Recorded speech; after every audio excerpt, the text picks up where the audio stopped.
যুক্তরাষ্ট্রের বর্তমান president Donald Trump. স্বাভাবিকভাবে ওভাল অফিসের রেজলিউট ডেস্কের পেছনে থাকা চেয়ারটাতে তারই বসার কথা, কিন্তু টাইম ম্যাগাজিনের সাম্প্রতিক সংখ্যার প্রচ্ছদে ওই আসনে দেখানো হয়েছে ইলন মাস্ককে। এ নিয়ে রাজনৈতিক মহলে রীতিমতো আলোড়ন সৃষ্টি হয়েছে।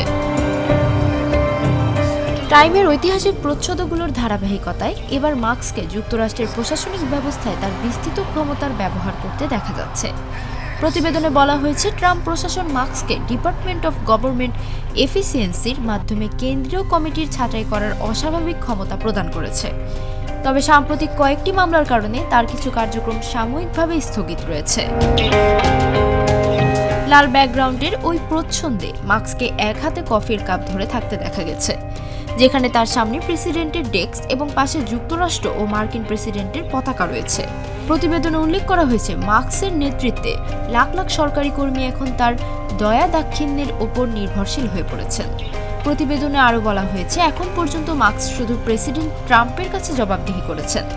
ট্রাম্প তার অন্যতম বড় দাতাকে নতুন প্রশাসনের কর্মপরিকল্পনার সঙ্গে সামঞ্জস্য আনতে ব্যাপক ক্ষমতা দিয়েছেন।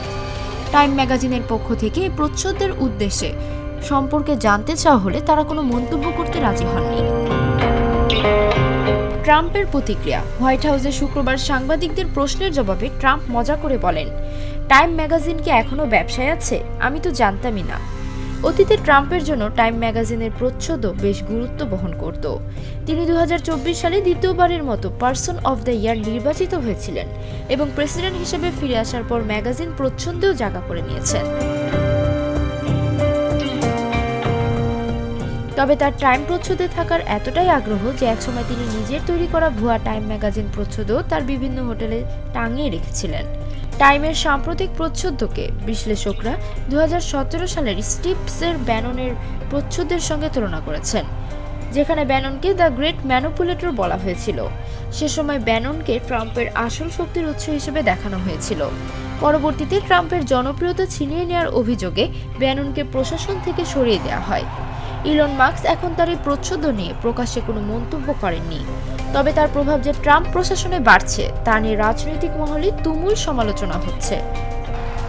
কর্পোরেট আমেরিকার বৈচিত্র্য, সমতা ও অন্তর্ভুক্তির নীতি নিয়ে বিতর্ক নতুন পর্যায়ে পৌঁছেছে। একসময় ব্যাপকভাবে গৃহীত এই নীতি এখন চ্যালেঞ্জের মুখে পড়েছে।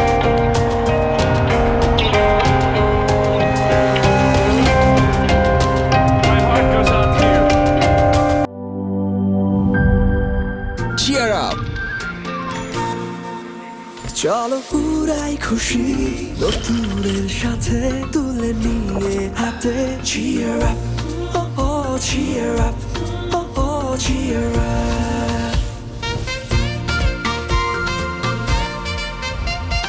চুমুকে চুমুকে enjoy the life. চলো উড়াই খুশি তুলে নিয়ে হাতে। Cheer up, oh oh, cheer up. চিল হবে রিফ্রেশিং মুডে। চিয়ার আপ, চলো উড়াই খুশি।